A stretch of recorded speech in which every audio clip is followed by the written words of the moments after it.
to our second episode of Sequel Showdown. To start, a little bit about Sequel Showdown is we're a podcast discussing, obviously, sequels, but more specifically, we're discussing sequels that have a big gap in between the original and then the sequel. So our first episode over Top Gun, that has about a 36-year age gap between those two. And then today, we're going to be talking about Twister, that was made in 1996, and then Twisters with an S, that was made this year in 2024. And so to note, some people have been asking on the internet, everyone's a little bit confused. These are considered sequels. You can watch them as standalone, but they're still considered sequels. And so to tie it back a little bit to the last episode, Glenn Powell is the main character in the new Twisters that came out this year, and he was also in Top Gun, so we thought that was a fun connection between the two.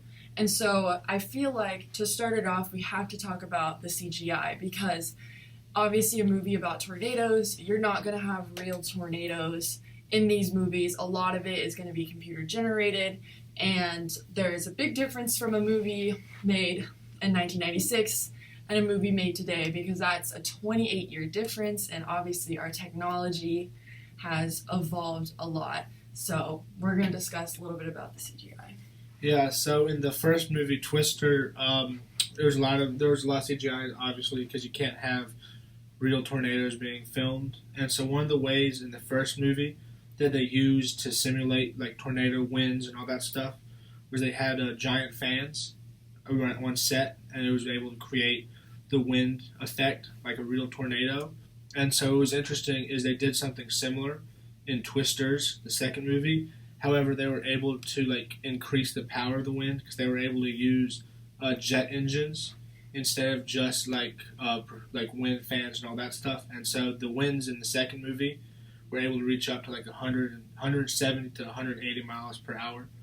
And so they also in the second movie had a gallon dump tanks that were able to hold 10,000 gallons of water. And so periodically they would use those to simulate the rain effects of what happens inside a tornado when they're driving into tornadoes to set up. Yeah, and so we can always discuss, typically the effects are going to be better in the newer movies, but you can still appreciate for a time like 1996 of how well they did those effects and how well the tornadoes looked. I mean, they looked pretty real. Obviously, it's fake going into it, and maybe certain sections can be are a little dramatic than you would see in real life. But they still simulate an actual tornado experience very well. And I think both movies did that well. In the second movie, I think from what I saw, there was a little bit more tornado action than the first one. The first one seemed to focus on like a few key moments where the Twisters of 2024 seem to have like more all over the place or like different situations over a long period of time. I mean, you had that big jump in the beginning. It started with the really traumatic scene, I would say, in Twisters 2024 of her losing multiple friends, and then it jumped to like 5 years, whereas the original Twister in 1996 was kind of over like a few day period. So I liked seeing that difference of like how it started. But yeah, I mean, what are you guys' thoughts? I think I liked the CGI in the second one a little bit more, but that might be recency bias, and obviously that movie was more attuned to my generation. I liked it a little bit better. I liked the actors. I knew the actors a little bit more.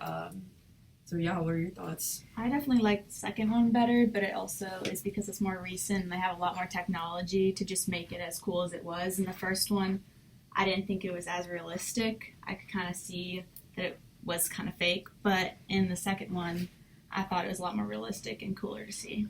I'd say, yeah, the second one had better CGI, but one more point I want to make about the first one is it was nominated for Best Visual Effects and Best Sound at the Academy Awards.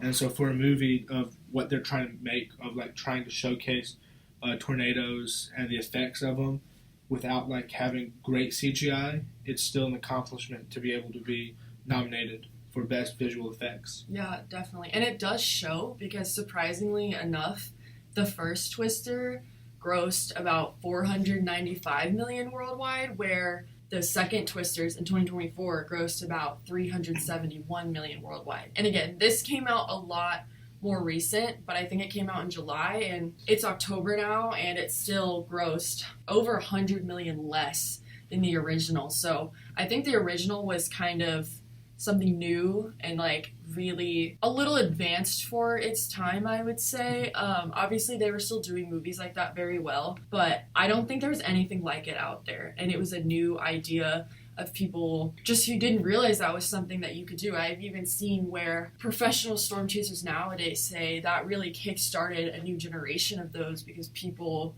saw that movie and they got inspired to go out and storm chase. And I'm sure this second movie is going to do the same. I know all of us being from Oklahoma, we understand that that's something that happens.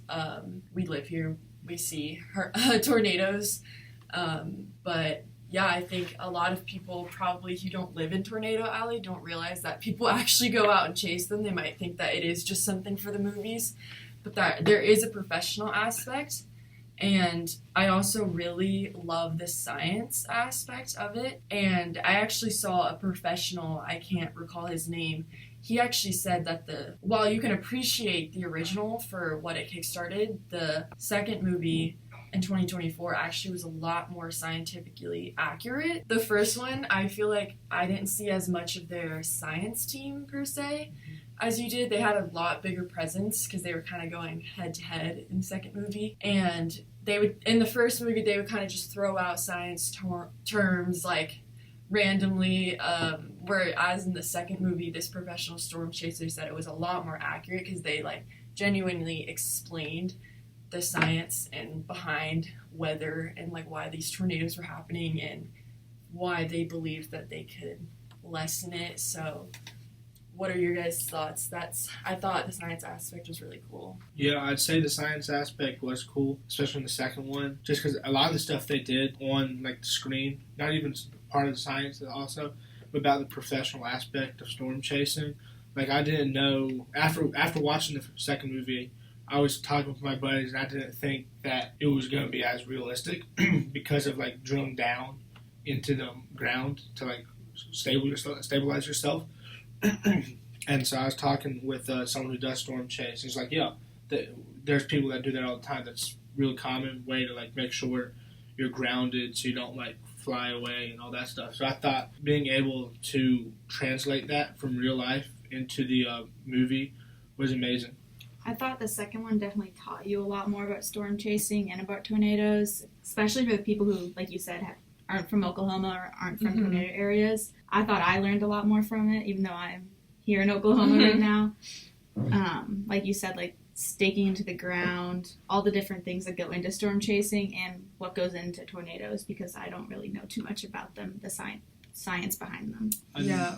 Another cool fact that I just looking up based on the Huffington Post, the tornadoes that were shown in the second movie were based on real life tornadoes. So the one that like went through the movie theater, like at the end of the movie, was also based on a real one that happened in Kansas in 2023. And so the movie directors and the production team were able to like watch like film that was captured by storm chasers that actually went to the actual tornado, and then they were able to make that into the actual movie. Yeah, and also touching on that too, it was based on this Kansas tornado, but El Reno was actually a town where I think it was the largest recorded in history. I know there's a lot of different parameters that you have to remember with tornadoes. There's like the fastest in history, there's the largest, there's speed, wind speed, all of that stuff. So I think El Reno was the largest. I believe it was like multiple miles. It might have been 2.6 or 2.16 miles large at some point. And so being around Oklahoma, when I saw that pop up on the screen, I thought that was so interesting that they decided to like kind of recreate that in a way.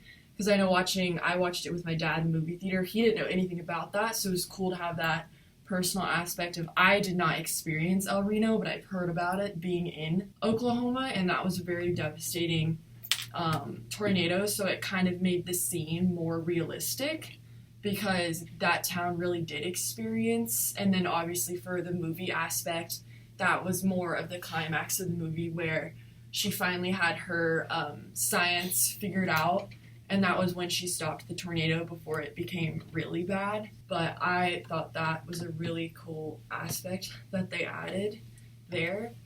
And, you know, there's just a lot of stuff I feel like that was different between the first two. I feel like, kind of like we said, obviously they both show the danger, but I just feel like we got to see a lot of the aftermath too in the second movie. Like, the first movie kind of felt more just, it really felt like more of a movie. But the second one in 2024 felt like I kind of understood more about weather and tornadoes after watching it. And so it was cool. Like, I don't know. I liked seeing how it just explained it and just showed the danger. Like, you really never understand the danger until you watch these two movies. Like, in the first movie, they showed, I think it was an 18-wheeler with gas. Yes, it exploded and it became this huge fire. So it just creates a lot of disaster that maybe if you don't live in Tornado Alley, you're just not going to understand or realize how devastating a tornado can be. I think the second one also showcased like community as well, a lot more than the first one. Like showing like, yes, the devastation, but also like what comes after. Like trying to pick up the community and like provide stuff, necessary supplies that are necessary to survive. And so it just showcases like, yes, tornadoes can be violent and can be devastating to communities, but like how the community responds, especially with the local area, but also people coming in that may storm chase, that may come in and help. Yeah, I think that's why they kind of turned it around. So in the second movie, Twisters 2024, they showed the science guys who had all this technology that they were trying to stop, and then you had Glenn Powell, like Tyler's crew. They were kind of like misfits banded together, kind of like not many of them had like real degrees or actually went to school for this stuff, but they studied it and they experienced it, and they kind of came off as cocky because, again, they weren't seen as real scientists. They weren't seen as real meteorologists. They were just seen as like, oh, this is kind of fun for me.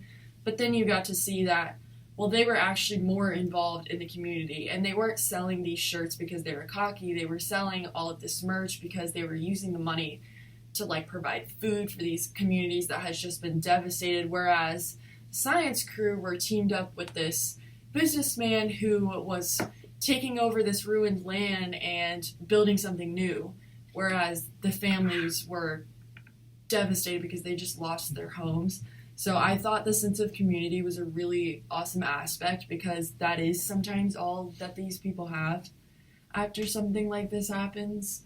And so I felt like they just made it more realistic. Like, obviously there's going to be a movie aspect to it always, because it's a movie and they're trying to market it as like adventure and like, you know, it has to be dramatic, but I like how it shows real life situations that happen in Tornado Alley. Okay, so next I want to go into the pacing of Twister and Twisters. I thought Twister was very slow paced, not as many tornadoes, more just spread out. But as for Twisters, it was kind of like nonstop, back-to-back tornadoes, a lot more action, which, in my opinion, I liked that a lot more. I liked a lot more of the tornadoes, just like action-packed. It kept me very much into the movie. As for the first one, I was not as interested and had a hard time paying attention. Yeah. But I also think that had to just do with the time differences and when they were made as well. Yeah, I would have to agree. And again, this is kind of hard to touch on because obviously we weren't there to see like the first one in the movies or experience where it was the only one out, because I know it was like kind of the first one of its time. But I feel like it was a little hard to stay engaged in Twister 1996. Obviously, I liked the story. I thought it was cool. But I don't know. I just didn't understand it as much. I didn't really understand the little love triangle. Like, Bill's fiance was kind of just there, and then they ended up breaking up at the end, and like they didn't even really seem upset about it. So I just thought I wasn't engaged as much, whereas, like she mentioned, Twisters had so much action. It was very action-packed. It actually became a trend on TikTok at some point to go to this, like, elevated movie screening experience where you're in a chair, it's actually moving, you get like sprayed with water and you feel the wind, and so it was just a very action-packed movie where people could actually kind of experience the tornado and like have that fun movie screening.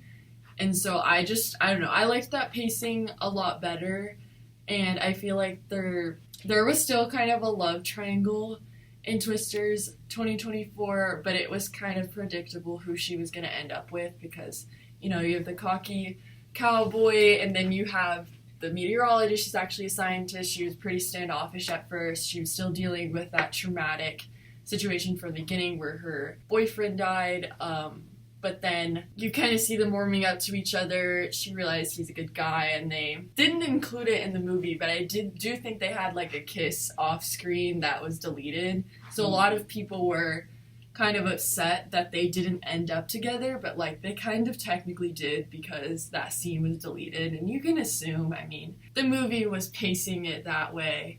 But I don't know, I thought it was cool that they both started with a really action-packed scene. Like, they definitely still started that way. Twister had the scene of the family in the storm shelter, and then the husband, I think, got blown away from the, like, top latch of the door. He's like holding on to it and then blew. Yes, yeah. And then Twisters was actually, I liked this approach a little bit better because it was the actual storm chasers and not just a family. And then obviously it was very sad. Like 3 of her friends died, I believe. Yes, it was 3. Yeah, 3 of them died in that tornado. So I thought it was cool that they still started it in the same way, to where both really action-packed scenes to kind of hook you into the movie. But then, like we said, I feel like Twisters kind of, not necessarily slowed, just like wasn't as engaging for me. And then Twisters was pretty action-packed throughout and had everything going like that. I really liked the twin tornadoes in Twisters, the second one. That one was cool. I think they had a similar-ish scene in the first one where the science guys and the storm chasers were competing for a tornado, and the science guys lost the tornado, and the storm chasers were on the right path, and they got to actually see the tornado and experience it. So still a lot of similarities, but like I said. I'd say there's, I didn't get it while watching the movie, but doing some research on the second movie, I've come to learn that there was a special metaphor for the ending of the second movie, how when they like went to the airport, how since Kate's like a tornado, and so they don't know where she's going to go, and so since Glenn Powell's character Tyler is a storm chaser, he has to chase after her, and so like when he like drills his truck down at the airport, he's like trying to chase after her, and so after reading that, now I get it more than like if I just watched the movie. I thought the actors had pretty good chemistry. It was funny. There was a lot of talk about Daisy Edgar Jones, who played Kate in Twisters. She's actually a British actress, and a lot of people had some thoughts about her accent because, you know, she's supposed to be from Oklahoma. She's kind of supposed to have that rural accent because I believe she grew up in Sapulpa. I believe It so. was on a farm, and it was kind of funny. You could see her fighting the accent a little bit, but otherwise, I think the actors did a very good job. I think Glenn Powell kind of felt right at home because he's actually from Texas, so he's Austin to be more specific. So he's experienced like rodeos before. I think that's kind of the natural, like wearing the cowboy hat. So I thought that was cool. And another fun fact, the airport scene was actually filmed at Will Rogers in Oklahoma City. So it was funny, as someone who's been there a lot, it was funny to see that scene in a place where we've actually been before. Okay, so to kind of close this episode out a little bit, I think our consensus is we do prefer the second Twisters better. I know a lot of people would choose the first one. There's a big nostalgia aspect in that. A lot of people who experienced it at the time liked the soundtrack better. Again, I like this soundtrack better. I loved the song Ain't No Love in Oklahoma that came from it. Being at OU games, they even play it during OU games now, which I think is really fun, and it gets the crowd really hyped up. But I just think I don't know. I think, again, maybe it's just a generation thing. Like, this was more a movie for our generation, had actors for our generation that we're just going to connect more with because we've seen them in other things and we like them a lot more. Whereas people who maybe saw the first one say they think Bill and Joe had more chemistry than Tyler and Kate did, which I can understand that point. I agree with it to a certain extent. But again, it's going to be opinionated, and you can't have twisters without the first twister. That's a fact. Whether you like one or the other, you're always going to have to be able to appreciate the original, which is why we want to do this podcast, because you can like whichever movie you want, but you can't have the sequel without the original. And I actually, most of the time, like originals better than the sequel. So I think it's interesting that we found some movies where a lot of us prefer the sequel, because I don't know, I always think it's like a curse sometimes where the original is better, and like, why touch something that isn't broke? I think that's what a lot of people say. But yeah, just to close it out, we're Sequel Showdown, and stay tuned for our next episode. We're going to be doing Finding Nemo and Finding Dory, which is a huge movie franchise, movies from our childhood. We grew up with that very heavily, so it was really cool to see Finding Dory come out, who was more of a side character in the first movie, and then see her get her own movie. So stay tuned for that. That's what we're going to be discussing next time. And then also stay tuned for a very special Halloween episode coming out at the end of October. We'll see you guys next time. And another thing, before we say goodbye for this episode, do not forget to follow us on Instagram. It is just at Sequel Showdown, no spaces, all lowercase, where you can find a bunch of content there and a bunch of schedules for when we're going to release all of our episodes. So go check that out if you want to continue and see our next episode about Finding Nemo.